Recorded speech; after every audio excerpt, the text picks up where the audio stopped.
Hi friends, வணக்கம். இன்றைக்கி நம்ம மட்டன் பிரியாணி செய்ய போகிறோம். எப்படி செய்யறதுன்னு பார்க்கலாம் வாங்க. மட்டன் 1/2 கிலோ எடுத்திருக்கேன். 2 ஸ்பூன் தயிர், 2 ஸ்பூன் இஞ்சி பூண்டு பேஸ்ட்டு, மிளகாய்த்தூள், மஞ்சத்தூள், உப்பு, கரம் மசாலாத்தூள், தனியாத்தூள், தனி மிளகாய்த்தூள், 2 ஆனியன், 2 டமோட்டா, 3 கிரீன் சில்லி, கொத்தமல்லி கொஞ்சம், புதினா கொஞ்சம், கேஷ்யூ நட் ஒரு 5, தாளிக்கிறதுக்கு சோம்பு, லவங்கப்பூ, ஒரு ஏலக்காய், பட்டை, பிரிஞ்சி இலை, அன்னாசி மூடு, அதுக்கப்புறம் நெய், எண்ணெய், அப்புறம் basmati rice 1 tumbler. 1/2 kilo mutton எடுத்து மஞ்சத்தூள் போட்டு கழுவி வச்சுருக்கேன். இதை நம்ம ஒரு 4 விசில் வச்சு இறக்கிக்கலாம். ஒரு 1/2 டம்ளர் தண்ணி ஊற்றிக்கலாம்.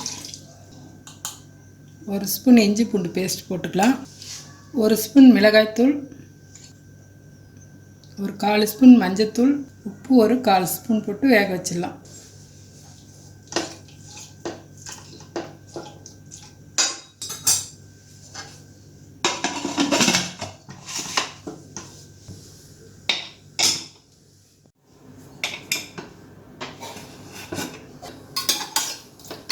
நம்ம 5 விசில் வச்சு இறக்கி வச்சுருக்கேன். மட்டன் வெந்துருச்சு. இப்போ நம்ம பிரியாணி தாளிச்சிக்கலாம். இப்போது எண்ணெய் ஒரு 3 ஸ்பூன் எண்ணெய் ஊற்றிக்கலாம். நெய் 1 ஸ்பூன் ஊற்றிக்கலாம். பட்டை லவங்கெல்லாம் போட்டுடலாம்.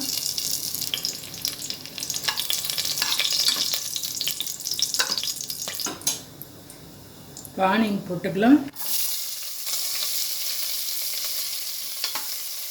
ஆனியன் கொஞ்சம் சிவந்துட்டோம். இப்போ இஞ்சி பூண்டு பேஸ்ட் போட்டுக்கலாம். ஒரு 1/2 ஸ்பூன் போட்டுக்கிறேன் நான்.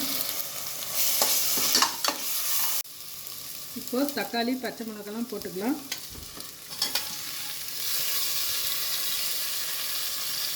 இந்த புதினாவும் போட்டுக்கோங்க.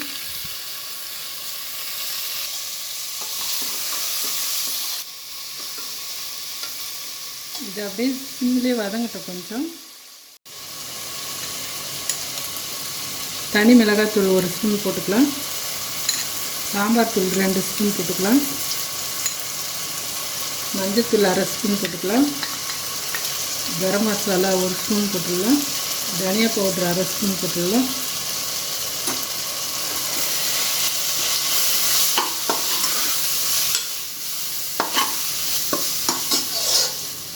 ஒரு 2 ஸ்பூன் தயிர் ஊற்றிக்கலாம்.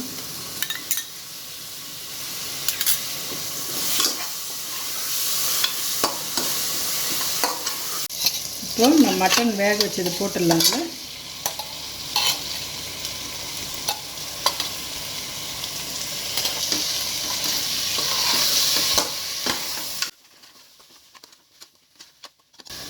இந்த முந்திரியை தண்ணி கொஞ்சோண்டு ஊற்றி அரைச்சிக்கலாம். ரைஸ் போட்டுடலாம். இதில் 1 டம்ளருக்கு நான் 2 டம்ளர் தண்ணி ஊற்றுறேன். நாம் இந்த மட்டன் தண்ணியை சேர்த்து ஊற்றிக்கலாம்.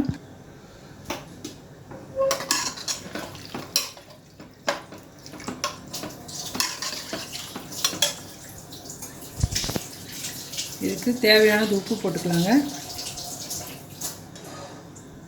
இந்த முந்திரி அரைச்சி வச்சிடலாம். இதை ஊற்றிடலாம். இதில் இது ஒரு கொதிக்கிட்டோங்க.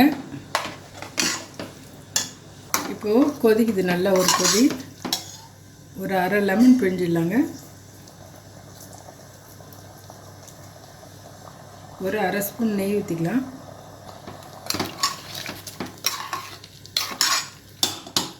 அவ்வளோதாங்க. இது 2 விசில் வந்தோடனே நிறுத்திடலாம்.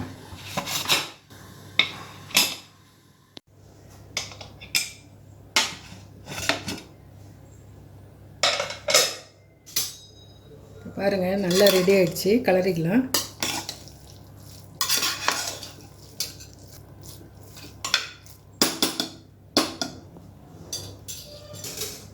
உங்களுக்கு ரொம்ப பளபளன்னு வேணும்னா நீங்கள் 1/2 டம்ளர் தண்ணி ஊற்றிக்கலாம். நான் 1 டம்ளருக்கு 2 டம்ளர் தண்ணி ஊற்றிருக்கேன். பிரியாணி ரெடிங்க. நீங்களும் வீட்டில் செஞ்சு பாருங்கள். உங்கள் ஃபீட்பேக் கொடுங்க.